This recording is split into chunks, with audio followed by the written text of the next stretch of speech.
today we're going to find out if it's worth hydro dipping motorcycle parts in 2026. Join me as I attempt to forge the carbon finish on my Aprilia cowl.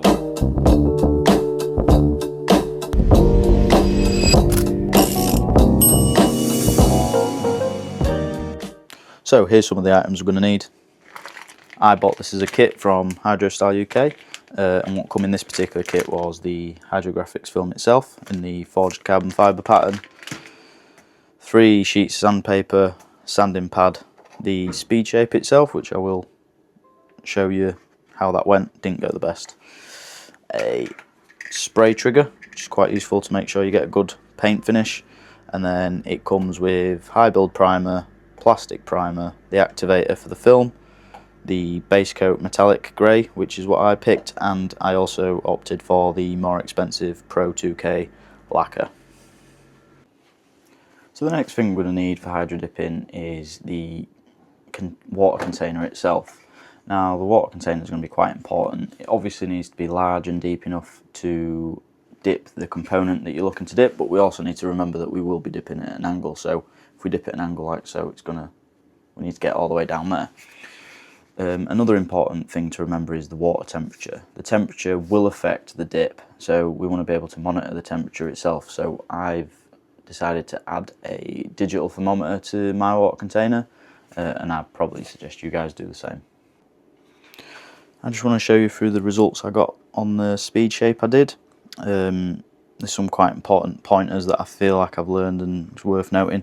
So you can see this line that runs through here. So that's actually where I begun the dip, and then I wasn't massively happy with how the film was behaving, so I tried to pull it back out and then eventually went for the dip again. So it's worth noting, once you begin a dip, finish it, don't try pull it back in and out. And then the other thing that I've also noticed is these like pinholes all throughout the dip. Now from the research I've carried out, that's due to the lack of activator, so I've actually underactivated for this particular speed shape. So these are all things I'm going to try and improve on the actual finished item. Now this is the boring bit. So these are the 2 pieces. They're obviously split in half. I've decided to split them in half to get a better finish at the end. But the boring bit we're going to go for now is the prep. So that's going to be sanding using 500, then possibly 1000, just to scuff the surface. Now this is already a painted surface, so I'm not too worried about getting it perfect. If it was just a plastic finish, then obviously I'd try to get it really well sanded down and then apply the plastic primer, and then possibly have to sand again to get a good paint finish. Now because this is already painted, I'm quite happy to just scuff up the surface and then from there apply the base coat and then go for the dip. So I'm not going to go too far into the process of prepping. Everyone's seen how to prep and paint a part, but I'll probably just do a time lapse on it.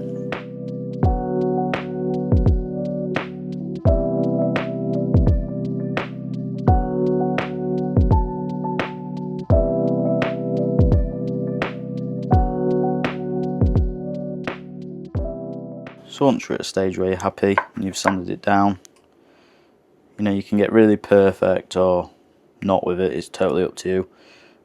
I'm pretty happy with how this one is doing currently, so you can see it's all pretty much dull. So we've got this one to go, you can see the difference, difficult to tell in the light.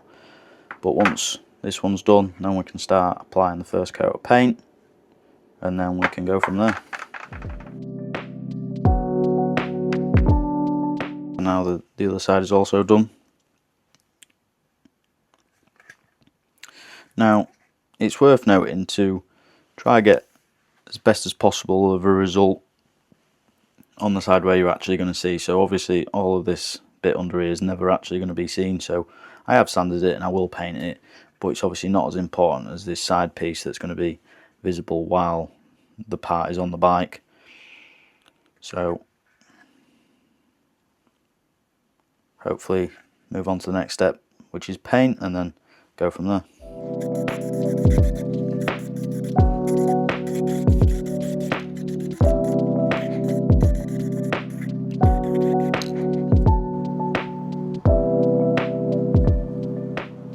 finish paint results.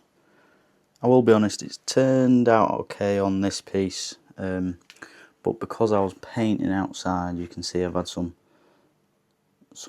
drops and some issues on this particular one, just on that side. This side's not too bad, but I had to paint outside and it's windy and a little bit cold, so I brought it inside now to dry. I'm going to let it dry overnight, but I would suggest, if you can, try paint on a nice perfect day. Like I say, I think I've got lucky. This is my biggest issue, which the hydrographic film is going to cover anyway, but it's worth noting. Now the paint's dry, we can have a bit of a closer look. This was the side that I said wasn't perfect, but as we can see, the main damage does appear here, that it was a big paint drop, but the rest of it has turned out pretty okay. And then this is the top side. It's actually already dry, it's only been a couple of hours. That's looking pretty good. So now we're ready to move on to the actual dipping.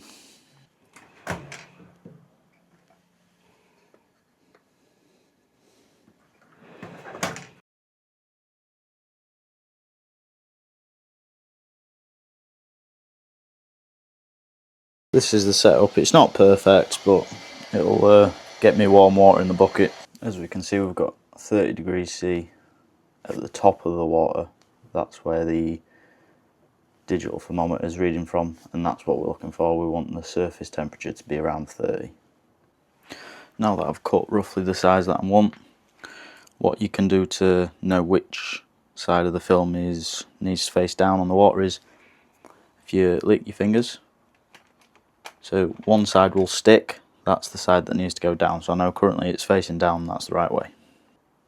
Another thing that I've learned from doing the speed shape is a lot of videos on YouTube show that you should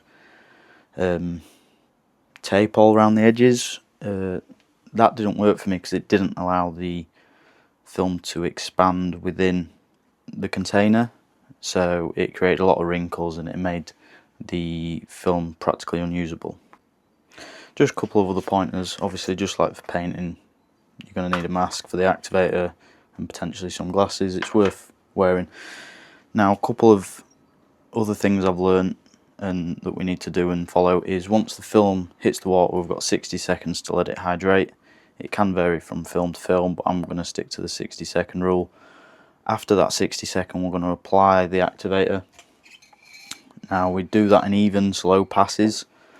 We need to really slow it down and to make sure we get the right amount of activator on the film.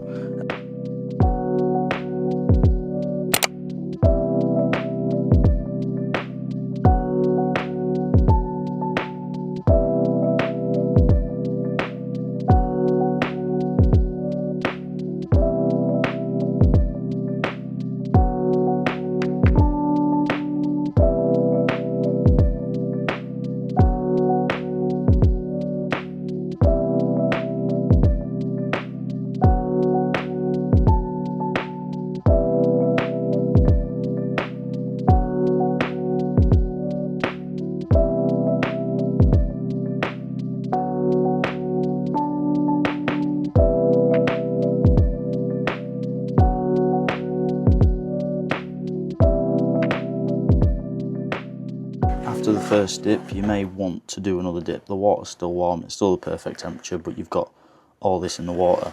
So all we're going to do is try run all of that stuff off the surface. If you just get a paper towel like this, it should allow you to get the majority of it out and clean enough for another dip, which is all I'm going for.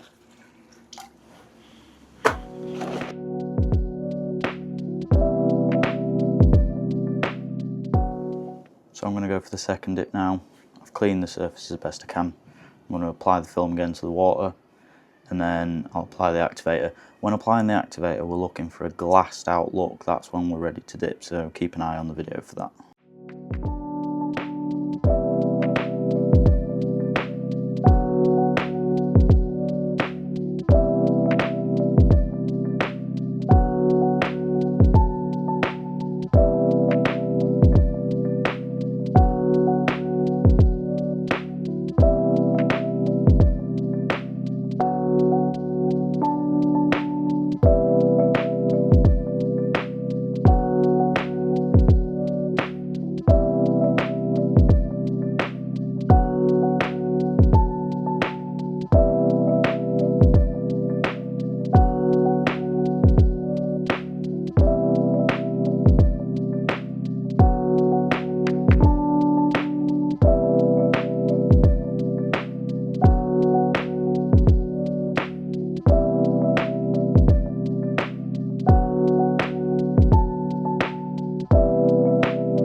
parts are all dry. You can see it's turned out pretty well for my first ever go at hydro dipping. I'm pretty happy with it. Obviously we've still got to apply the clear coat over the top. It's not perfect, but all in all I'm pretty happy with it. Here's probably the biggest issue, was because of the way I dipped it, it left an air pocket and the film didn't quite wrap around, but all in all I'm currently pretty happy with the results. We've got a couple of under dip in there, but again that's going to be under the main part of the seat. And then my main concerns with these sides, these are going to be the most visible sides, and they look pretty good. If we look really close, you can maybe see some little spots where it's maybe not quite stuck or the film's not perfect, but again, the benefit of having a forged carbon fibre film is it hides a lot of the imperfections. Obviously, if you remember, we did have some runs. I think it is on this side because you can just see a little bit there, but the film helps hide all the imperfections. Now the next step is obviously going to be our 2K clear. I'll again do that outside, but make sure you wear a mask, and then we'll see the results.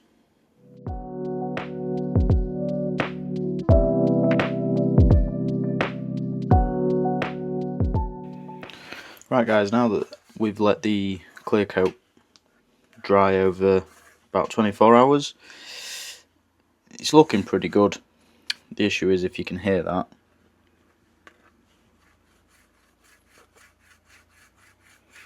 It's very rough, so although the Hydrostyle UK kit does bring some finer grit sandpaper, like 1000, I've actually gone out and purchased some 2000 grit sandpaper, and we're just going to wet sand it to take back that clear coat and get rid of all the abrasiveness in it, and hopefully give us the best finish we can get. So I just got myself a small piece of 2000 grit and wet it just like so, and then I'm going to use that to sand the top coat.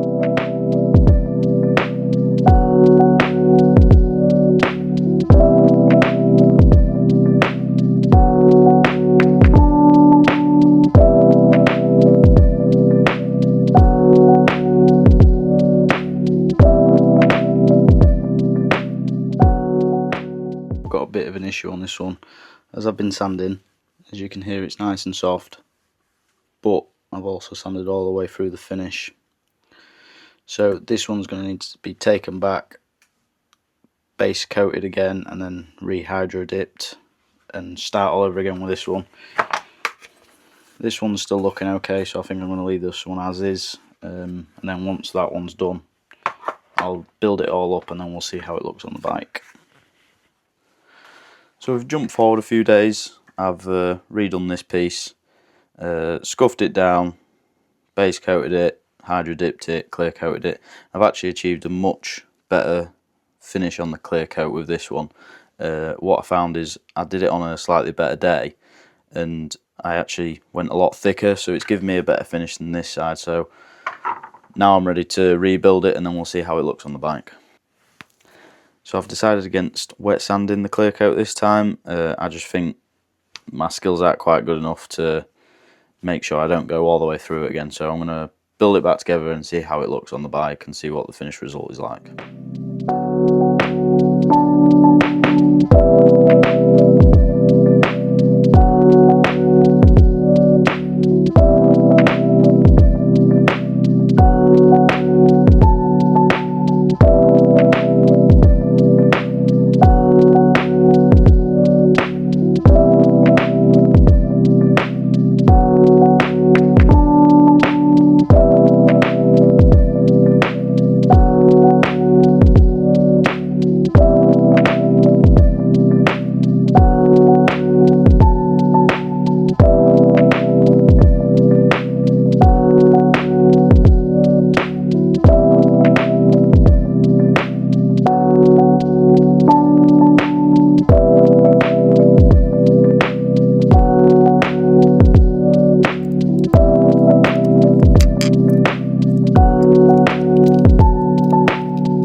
completed hydro dipped Aprilia RS 660 seat cowl. So now I'm going to fit it to the bike and then we'll see how it looks.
So final thoughts on the entire process. It was interesting. It was a good thing to learn how to do.